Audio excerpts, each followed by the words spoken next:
confidence in Karzai, but we shouldn't get carried away here. Simply the fact that the people of Afghanistan are holding elections that are meaningful is a sign of progress. And there are checks in place to make sure that the election simply isn't stolen outright.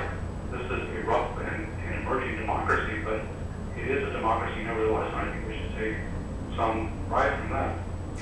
How important, Rory Stewart, has this election been in Afghanistan, do you think, on U.S. opinions, and will continue to be influential on U.S. opinions, on whether to stay or go in Afghanistan? I mean, Senator Russ Feingold has said that Americans won't tolerate more troops unless there's a clear scope of how long the commitment will last.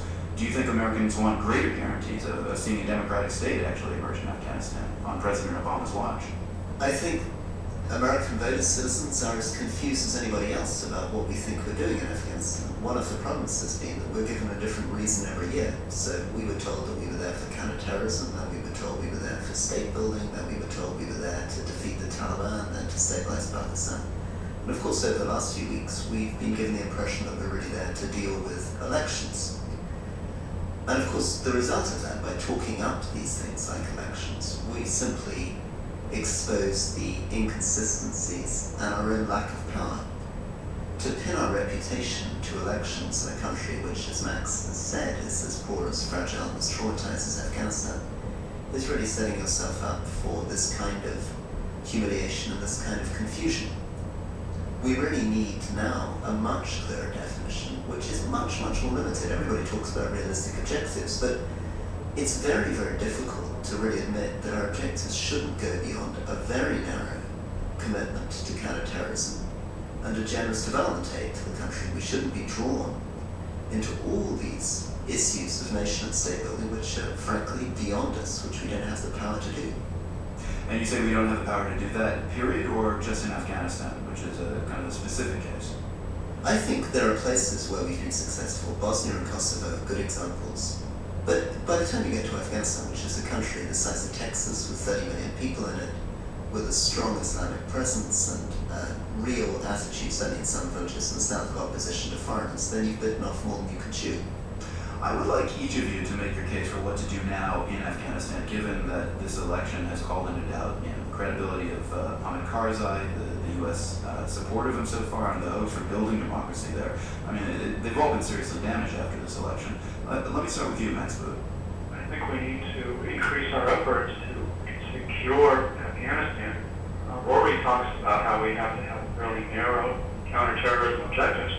But what we've learned in Afghanistan, as we also learned previously in Iraq, is the only way you can successfully deny an area to terrorists is by creating working security institutions that can deliver security to the people. And the problem is in Afghanistan, they have not had a baseline level of security, and that's allowed the Taliban to come in. Now, what General McChrystal is proposing to do is to follow a classic counterinsurgency strategy of the kind which has worked most recently in Iraq, of delivering neighborhood security, standing up indigenous security institutions. And that's the only way we're ever going to be able to deny Afghanistan as a staging area for the Taliban or Al-Qaeda or other groups. Rory Stewart, what next in Afghanistan? I think Max's view is unrealistic. Afghanistan is very different from Iraq. It's not a place where you can, as we did in Baghdad, go in and deal with one major city and bring a lot of the insurgency under control. This is a country which has 20,000 villages where most people are living in remote rural areas. It's impossible to garrison or provide population security for the people of Afghanistan. The country is simply too big and too disparate. And even were we to garrison the whole country, which we simply don't have the troops or the commitment to do, it would be almost impossible to build up the kinds of institutions of which Max is speaking. Because again, Afghanistan is a much poorer country than Iraq. The institutions of the state are much less developed. So if Max is right that the only way to deal with counterterrorism is to try to garrison the country and expect these institutions to build up, then we're in real trouble. Fortunately, I believe Max is wrong, that actually there are many other ways of containing and managing terrorism or the terrorist threat from a country like Afghanistan, apart from trying to provide total population security and create local security institutions across that large state. Max Boot with the Council on Foreign Relations and Rory Stewart at Harvard University. Thank you both very much for your thoughts. Thank you. Thank you. To understand the growing disillusionment among Afghans with President Karzai's government, consider the case of Ghulam Yahya. Yahya used to be a member of the Karzai government. He used to work hand in hand with Western officials to help rebuild Afghanistan, and he used to fight the Taliban. Now, Ghulam Yahya has joined the Taliban. Wall Street Journal reporter Yaroslav Trofimov traveled to Herat in western Afghanistan to profile the man who switched his allegiances and took up arms against U.S. and NATO forces. Ghulam Yahya used to be the mayor of Herat in the hugely industrial hub of Afghanistan. And then he was a senior provincial official working hand in hand with the Western officials until the downfall of the Taliban. But now he is joining forces with the Taliban. He's fighting rockets at the Al-Qaeda headquarters near the city and setting off bombs. And this man, Mr. Yahya, was actually part of the Hamid Karzai government, and now you're saying he's with the Taliban. How did that transformation happen? Well, he was the head of public works in the Herat province until 2006. Then he was fired because he was accused of having a stockpile of weapons, which he claimed he didn't have. For a few other years, he kept asking for another government position, failed to get it. So he retreated to his village and took up arms again.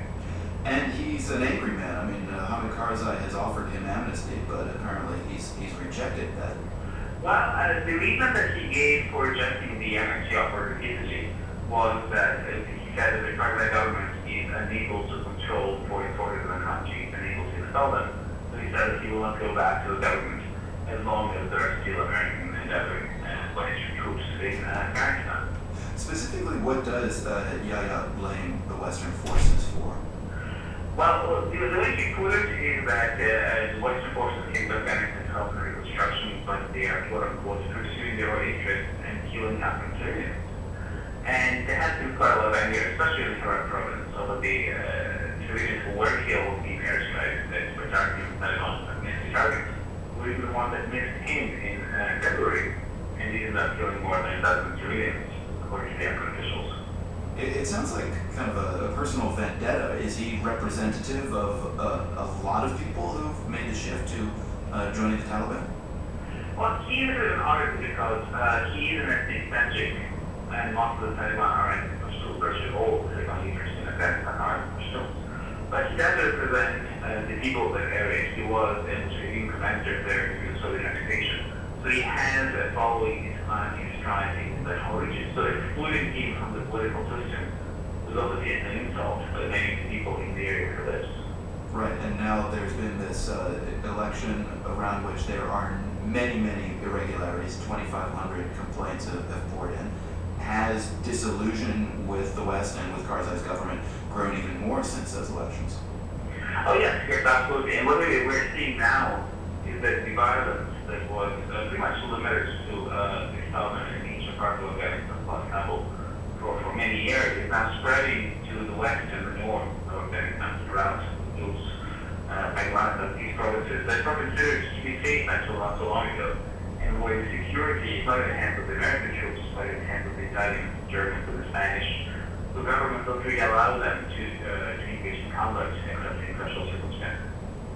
So it's really a weak underbelly of Afghanistan, and that's where a lot of the Taliban are moving now, with the degree of local support, such as Ghulam Yahya, who is sitting at the crucial crossroads that allows them to move from the south and into the north of Afghanistan. Yaroslav Trofimov with the Wall Street Journal. Thanks very much for speaking with us. Thank you. To read Yaroslav Trofimov's profile of Ghulam Yahya in the Wall Street Journal, come to theworld.org.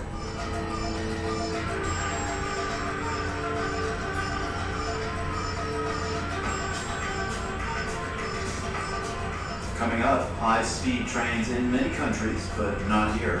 This is PRI. The World is brought to you by PRI with help from the National Science Foundation, where discoveries begin. More information at nsf.gov.